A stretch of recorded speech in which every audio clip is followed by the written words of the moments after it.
1974 में जब साहब ने शिव को अपना गुरु बनाया था और लोगों से बाद में कहना शुरू किया कि मेरे गुरु शिव हैं, आपके भी हो सकते हैं। शुरुआती दिनों में कुछ लोगों ने साथ दिया, कुछ लोग कुछ साथ तक चले, कुछ दूर जाकर छोड़ा भी, और लोग मिलते गए। तो साहब कहते हैं कि अकेला ही चला था मैं, लेकिन लोग मिलते गए और कारवां बनता गया। कारवां बना, स्वाभाविक है, दुनिया है, दुनिया में उतार है, चढ़ाव है, जगत है, तो जगत में सब कुछ होगा।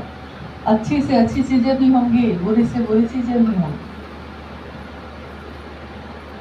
लेकिन जब से साहब चले, उनकी नजर अपनी मंजिल पे ही रही। हमारी आपकी नजर मंजिल से बार बार भटकती है। कभी किसी के कारण मन में दुख हो जाता है, कभी किसी के कारण सुख होता है, कभी कोई साथ छोड़ता है, कभी कोई साथ देता है। तो स्वाभाविक है, जगत में है, इंसान है हम लोग, तो कभी मन खुश होता है, कभी मन दुखी होता है, हर तरह की बातें होती हैं। इसी जीवन में हम लोग आगे बढ़ते रहते हैं। साहब ने कहा कि शिव की शिष्यता की सुरभि, शिव की शिष्यता की फूलों की सुरभि फैली हुई है चारों तरफ, और मेरी आदत नहीं है कि मैं तालाब के कीचड़ को देखूं। साहब कह रहे हैं कि मेरी आदत नहीं है कि मैं तालाब के कीचड़ को देखूं, लुभावने तो कमल लगते हैं। जैसे भी आप तालाब के किनारे से गुजरते हैं और अगर उस तालाब में कमल के फूल खिले हैं, तो आपकी नज़र कहाँ जाके रुकती है? किसको देखते हैं आप? कमल के फूल को, उसकी सुंदरता को देखते हैं। लेकिन यह कमल खिला कहाँ है? कीचड़ में ही खिला है। कीचड़ को कोई देखता भी नहीं। साहब कह रहे हैं कि कीचड़ को कोई देखता भी नहीं, लुभावने तो कमल लगते हैं। शिव की शिष्यता की सुरभि फैली है चारों तरफ। जागतिक षड्यंत्र है, तीक्ष्ण बाण है शब्दों के, हादसे हैं, साजिशें हैं, लेकिन उन सारी चीज़ों में ये सब क्या है? ये कीचड़ है जो दुनिया हमको देती है। हम लोग लाख चाहे उससे निकलना, कोई ना कोई उसमें खींच ही लेता है।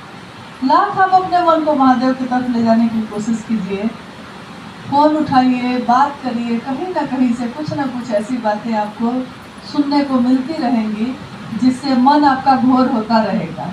यानी दुनिया अपने तरफ से कीचड़ देती ही रहती है।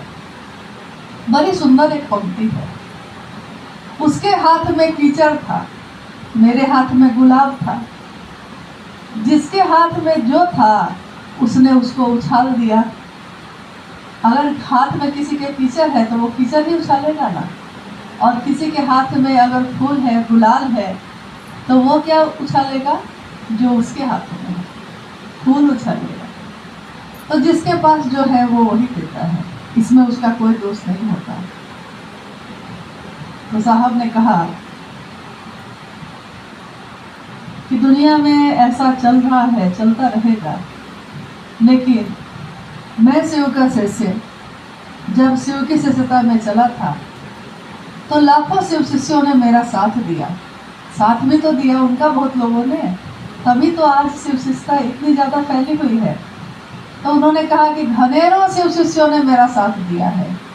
मैं शिव का शिष्य हरिंद्रानंद अवनत हूँ उन सभी के लिए जिन्होंने इस महान काम में, गुरु के इतने बड़े काम में मेरा साथ दिया है। उन घनेरों शिव के शिष्यों के लिए भी मैं कृतज्ञ हूँ, अवनत हूँ, जिन्होंने अपने निर्बल सामर्थ्य के साथ, न्यूनतम व्यवस्था के साथ मेरे महादेव के काम में मेरा साथ दिया।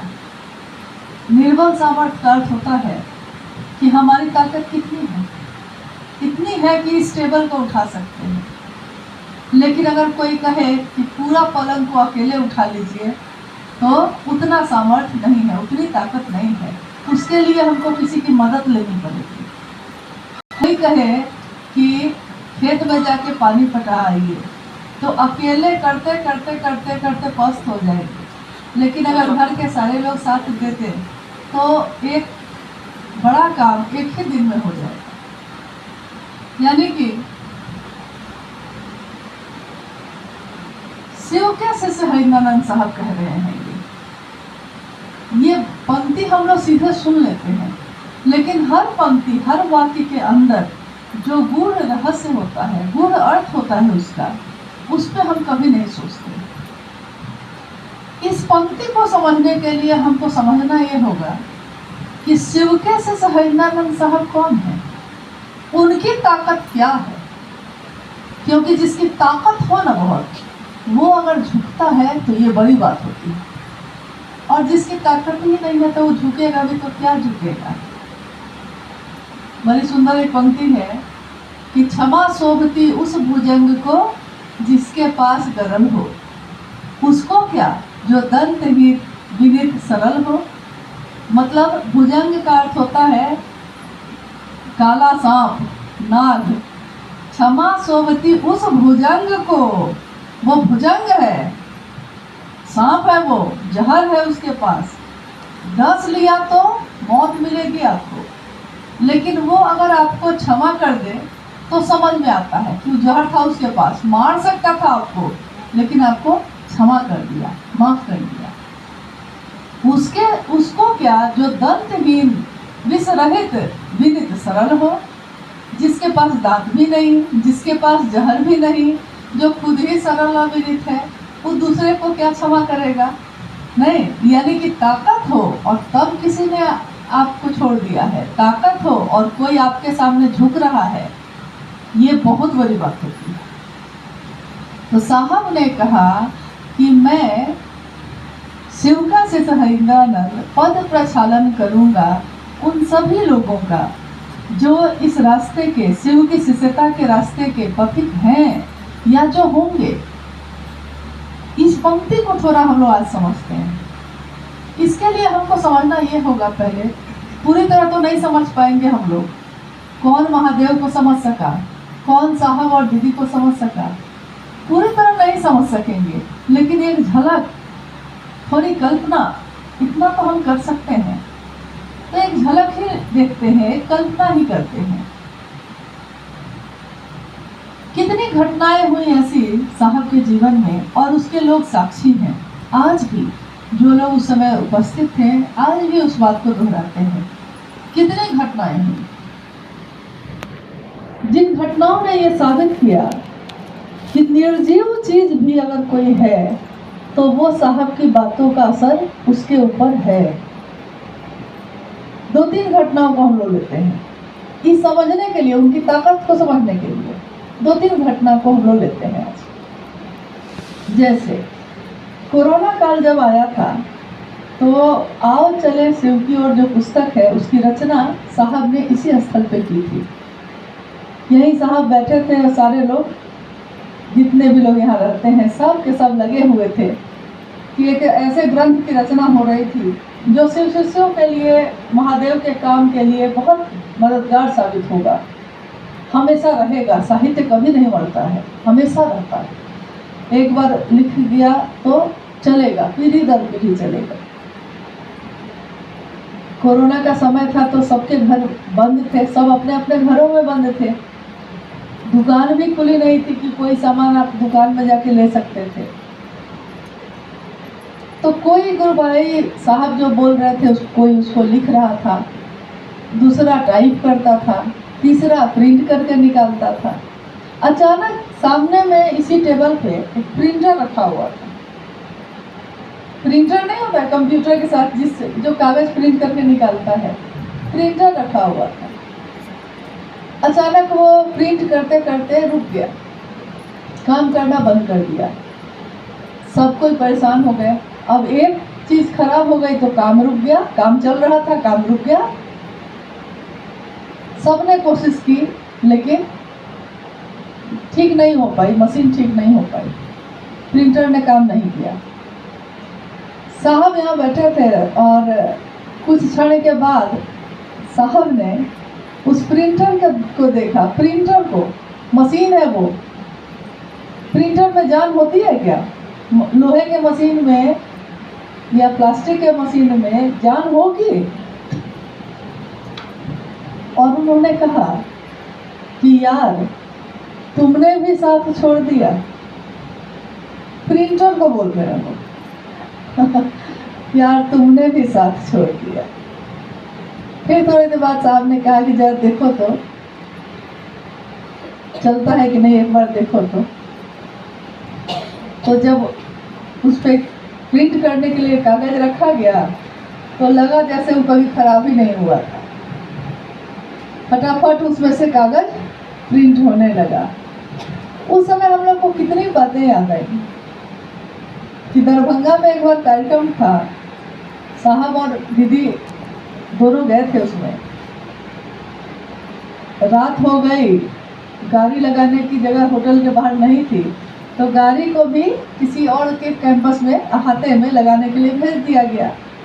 उस गाड़ी में ही मच्छर वाला अगरबत्ती नहीं होता है, उसी गाड़ी में था, वो भी चला गया साथ में।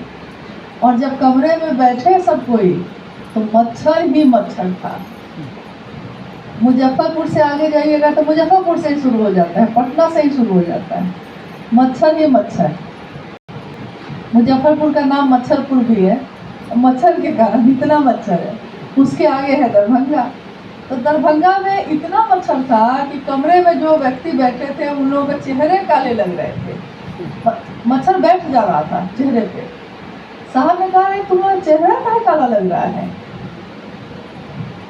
तो ऐसे जो किए तो पूरा जो मच्छर है उड़ा, तो पता चला कि अरे तो मच्छर था। अब तो सब कोई परेशान हो गए। कल होके शिव गुरु महोत्सव था वहाँ। साहब ने कहा यार कल तो महादेव का काम है और रात भर हम लोग सोएंगे कैसे इतने मच्छर में? पूरी कोशिश की गई, मच्छरदानी भी नहीं मिला, सारी दुकानें बंद हो गई थी और अगरबत्ती जो मच्छर वाला था वो भी जा चुका था, नहीं मिल सका। उस दिन में साहब ने कहा था मच्छर को देखकर, मच्छर सब जो उड़ रहा था ना, तो मच्छर को देखकर उन्होंने कहा कि यार रात भर सोने दो, कल महादेव का काम है, फिर आ जाना, रात भर सोने दो कम से कम। और वहाँ जो लोग उपस्थित थे उन सारे लोगों ने देखा कि 5 मिनट के अंदर अंदर सारे मच्छर कहाँ गायब हो गए कुछ पता नहीं।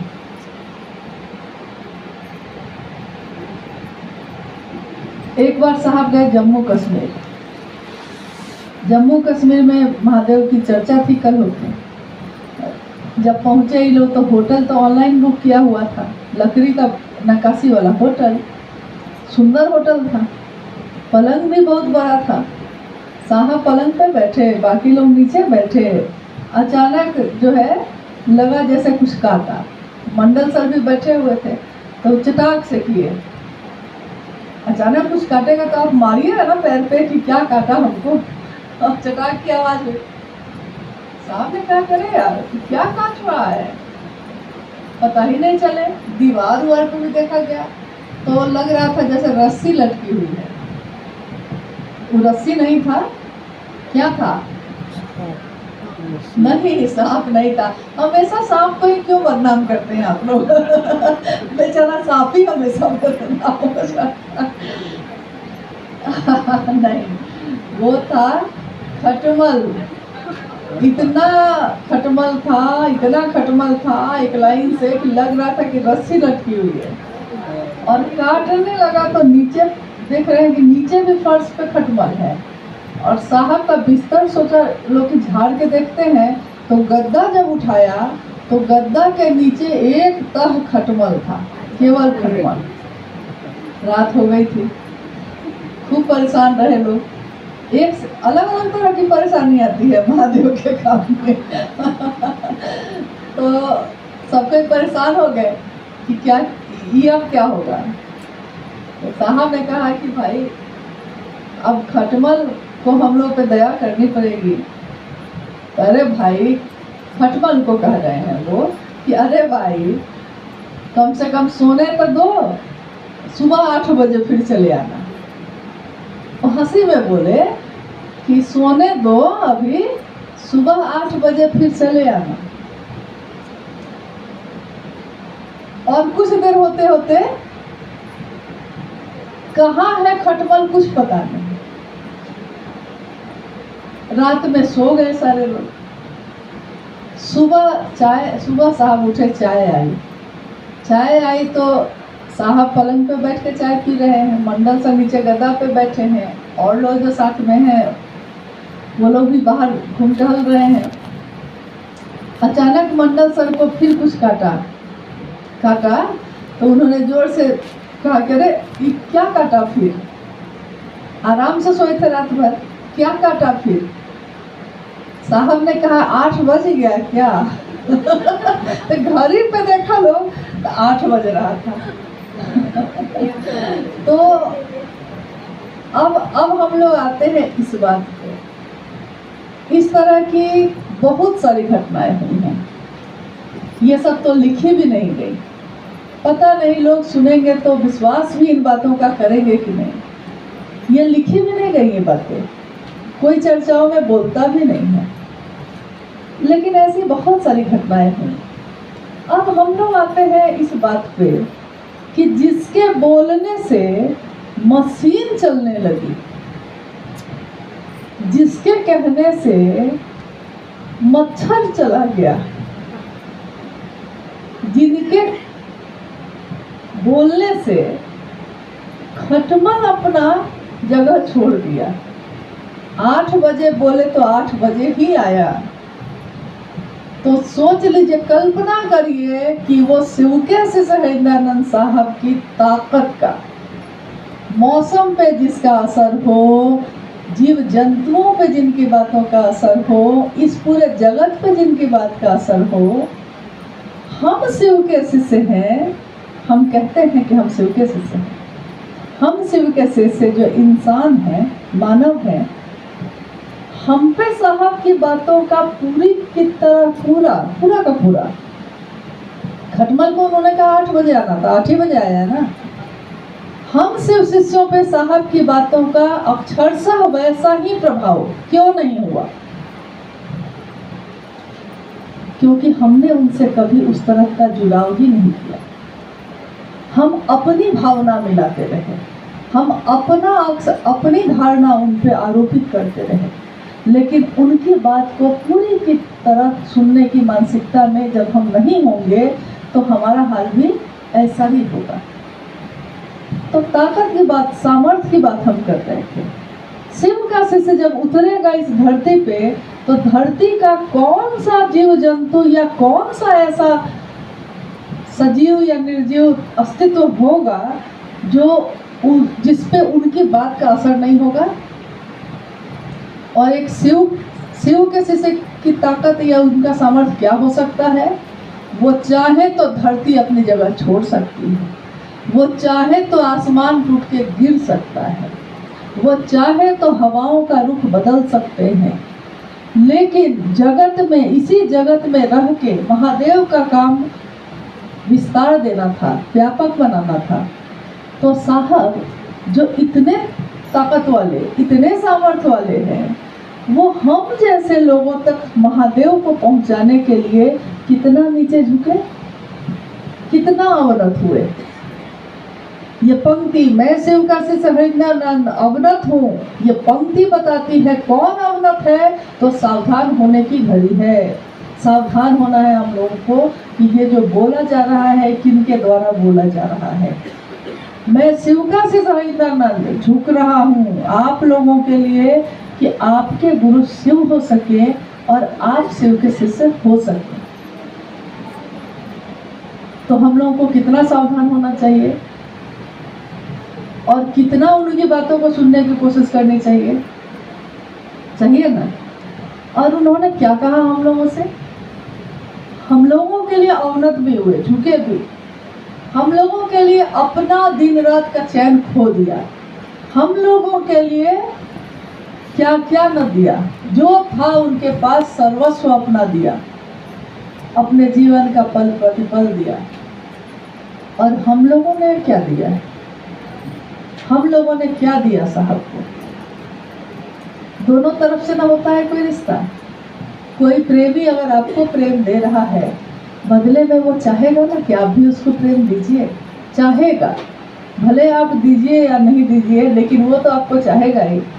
आप दिए या नहीं दिए, आपने सुना या नहीं सुना, लेकिन साहब ने कहा कि गुरु नाम लेते रहेंगे, कोई सुने या नहीं सुने, कोई माने या ना माने, लेकिन हम कहते रहेंगे, कहते हुए चले।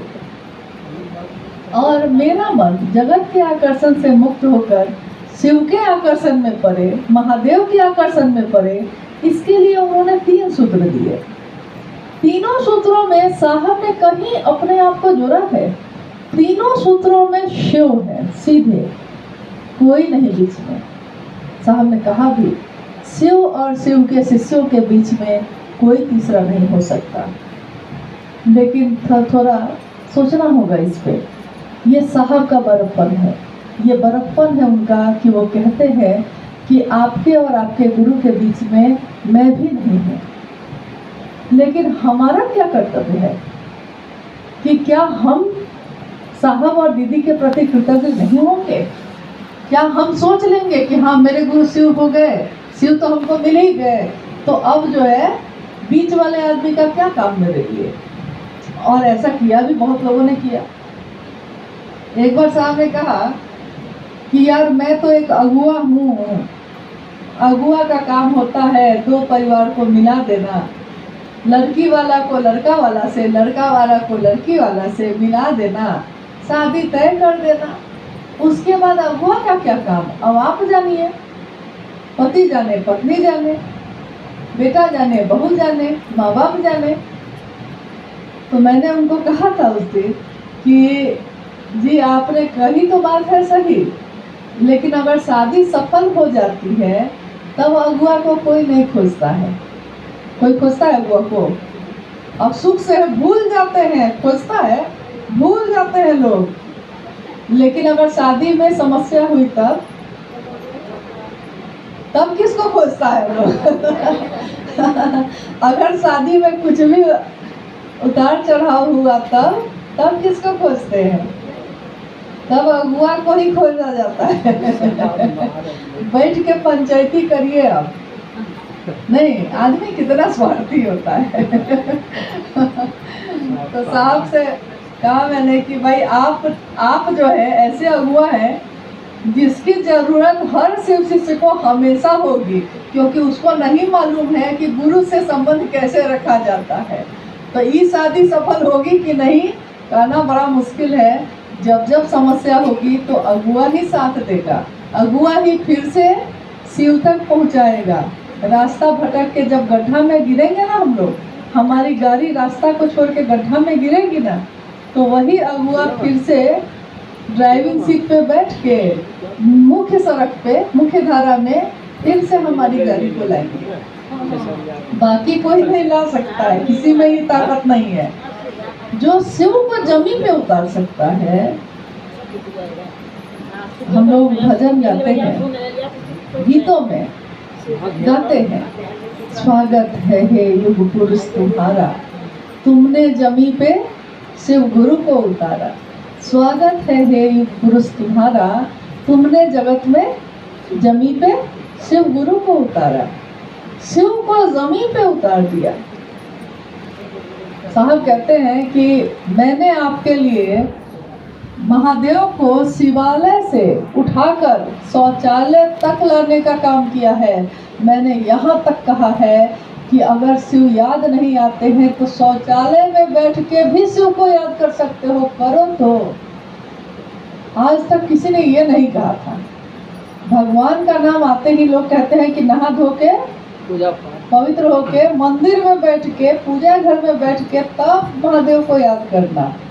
और शिव के शिष्य ने कहा कि महादेव को याद करने के लिए कोई स्थान नहीं है। कौन स्थान है जहाँ वो नहीं है? एक छोटा सा बच्चा कल यहाँ बैठा था, आया था, तो पहले वो पैर इधर करके बैठा, छोटा था, बच्चे को क्या मालूम। तो उसकी मम्मी ने कहा कि अरे उधर बउआ, उधर पैर नहीं करो, इधर कर लो। तो उस तरफ महादेव की मूर्ति रखी हुई है। तो उस बच्चे ने कहा कि इधर भी तो महादेव है।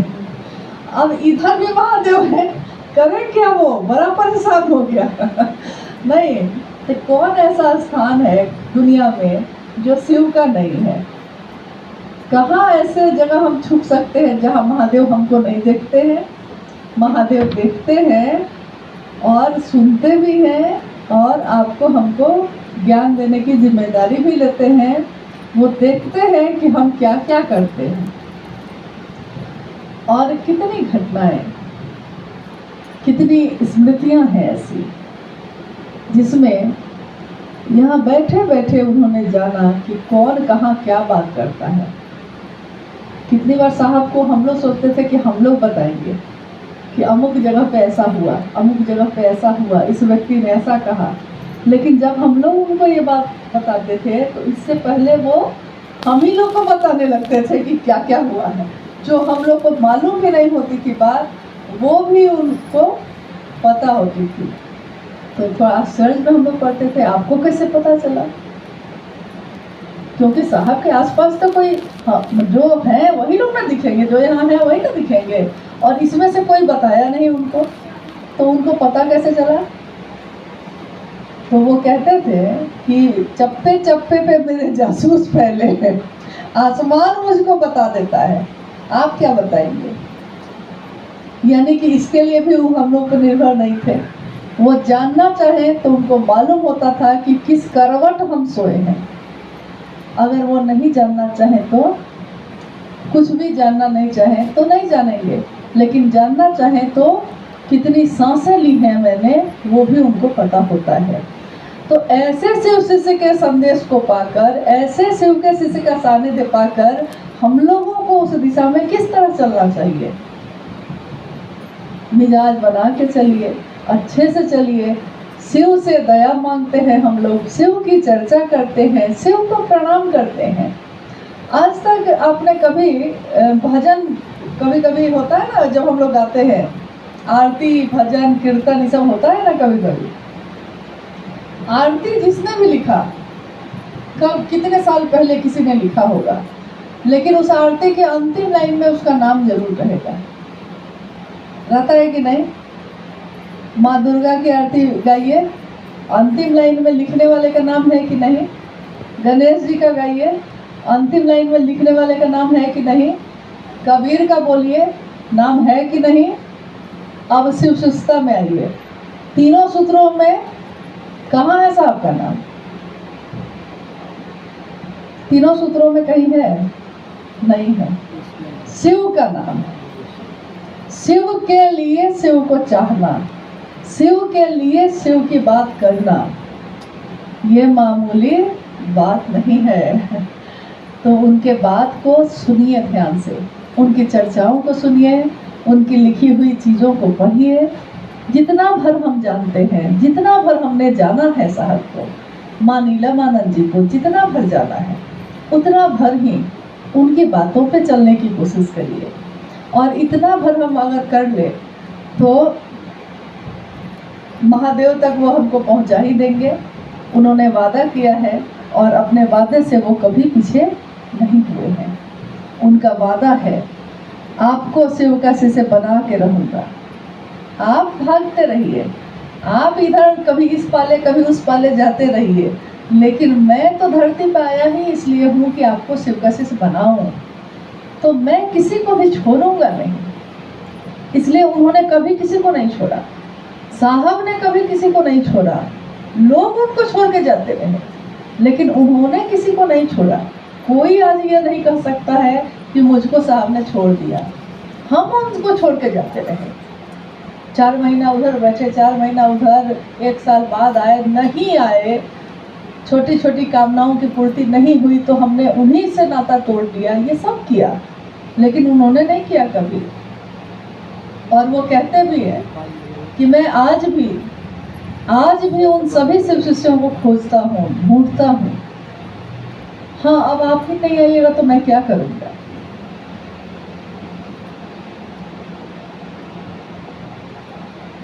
उनकी बातों को जब कहने लगे तो अंत नहीं है। हरि कथा अनंत नहीं कहते हरि अनंत, हरि कथा अनंता। तो ये कथाएं अनंत हैं, घटनाएं अनंत हैं, स्मृतियां अनंत हैं। शिव अनंत है तो शिव के शिष्य का जीवन भी अनंत है। आप लोग कुछ कहना चाहते हैं तो कहिए। हुगली से कोई कुछ कहना चाहते हैं? उधर बढ़िया से चल रहा है सब कुछ कहना चाहते हैं? कुछ भी, कोई बात आप जानना चाहते हैं अगर यथासंभव बताने की कोशिश करेंगे।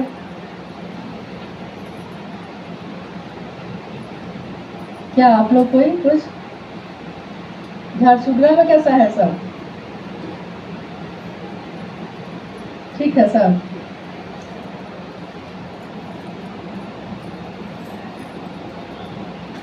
कटक में थोड़ा कर रहे हैं आप लोग, महादेव का काम कर रहे हैं, हो रहा है। वहाँ कोई साप्ताहिक चर्चा स्थल चलती है कि नहीं? अभी नहीं शुरू हो पाई है। जब बहुत पहले साहब का एक कार्यक्रम हुआ था तो हम लोग कटक के किसी गांव में गए थे, पद्मिनी सालेपुर, हाँ सालेपुर, कटक से दूर है, हाँ कटक से थोड़ा दूर है, लेकिन ग्रामीण क्षेत्र में हुआ था। अच्छी चर्चा हुई, अच्छी उपस्थिति थी लोगों की। अब पता नहीं क्या हाल है। हाँ? वो है वहीं पे है, तब तो अच्छा है। हाँ वहाँ है गुरु भाई में। आप लोग कभी जाना चाहिए तो नंबर ले सकती हैं, आप लोगों को नज़दीक पड़ेगा, कभी जाके देखिए एक बार मौका निकाल के।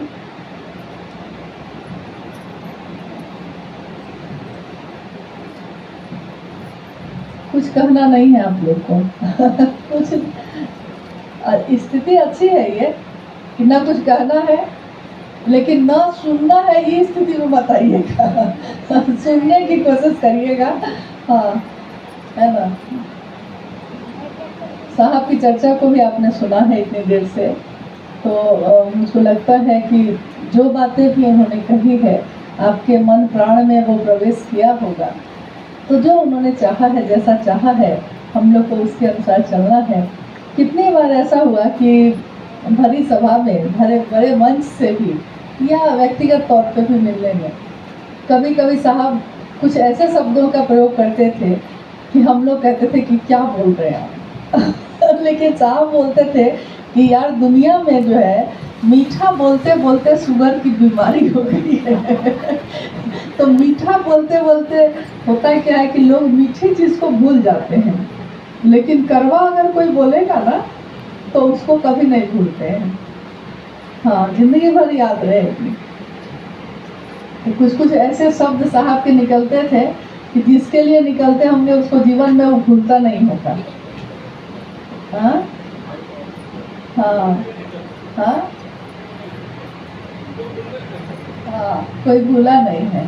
लेकिन क्या आश्चर्य की बात है कि उनकी गालियाँ भी फूलों की तरह लगती रही। और उसमें हम लोगों का कल्याण ही छुपा होता है।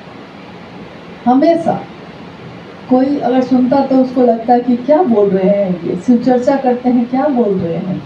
लेकिन आपके मेरे कर्मफल कुछ ऐसे होते हैं जो अगर साधु कोई उसको हटाना चाहे तो, और अघोरी हो वो, मतलब अघोरी स्वभाव का हो, तो अघोरी स्वभाव में तो अघोरी तरह से ही बात करेगा वो, और आपके लिए उसी में आशीर्वाद है।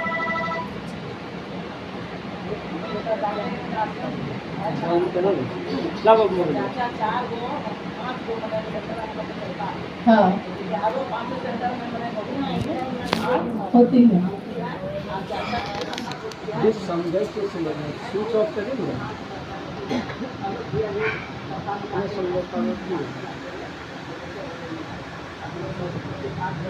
हाँ नहीं ठीक है, राजस्थान में तो बहुत अच्छा है।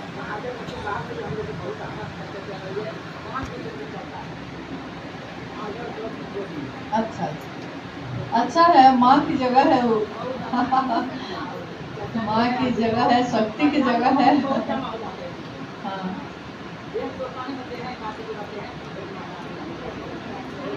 देखिए एक बात कहना चाहते हैं उमरिया घटती जाए रे, डगरिया बढ़ती जाए रे। उम्र घट रही है हर पल हम लोग की, पता भी नहीं है कितने साल रहेंगे कितने साल नहीं रहेंगे, कुछ पता नहीं है।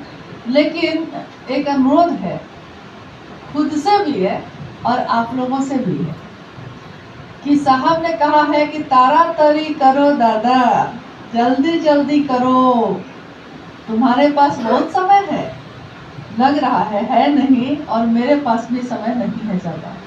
ये उन्होंने बार बार कहा। काम बहुत है, बाकी है महादेव का। और हम लोग सिर्फ उतने ही में अगर खुश हो जाएं कि साप्ताहिक चर्चा में बहुत लोग हैं, हम संतुष्ट हैं, तो प्रेम कभी संतुष्ट नहीं होता, कभी संतुष्ट नहीं होगा, वो और चाहेगा। बेटा कहेगा माँ हम तुमको बहुत प्यार करते हैं, माँ कहती है फिर से कहो। नहीं, जिसको प्यार करते हैं वो कहता है आई लव यू, नहीं फिर से एक बार और कहो। मतलब कि प्यार जो होता है, प्यार की जो भावना होती है, वो एक बार कहने से और बढ़ती है, जितना कहिए और बढ़ती है। तो महादेव का शिष्य भी प्रेम के क्या ही रास्ता है, ये प्रेम का चरमोत्कर्ष है भक्ति। तो प्रेम के रास्ते पे हम लोग बढ़ रहे हैं। हमारे आपके जीवन में कोई न कोई ऐसे लोग होंगे जो किसी और राज्य में रहते हैं, किसी और देश में रहते हैं। बहुत सारे लोग बाहर के देशों में भी रहते हैं, किसी के बच्चे रहते हैं, किसी का कोई दूसरे राज्यों में रहते हैं। तो थोड़ा सजगता अपनी बढ़ाइए। जगत गुरु शिव मेरे गुरु है, तो जगत गुरु शिव का शिष्य भी बन के सोचिए। सिर्फ उतने के लिए मत सोचिए जितना दूर में आप रहते हैं, आप उन सब के लिए सोचिए, चाहे आप वहाँ पहुँच सकिए या नहीं पहुँच सकिए, फोन के माध्यम से भी या मैसेज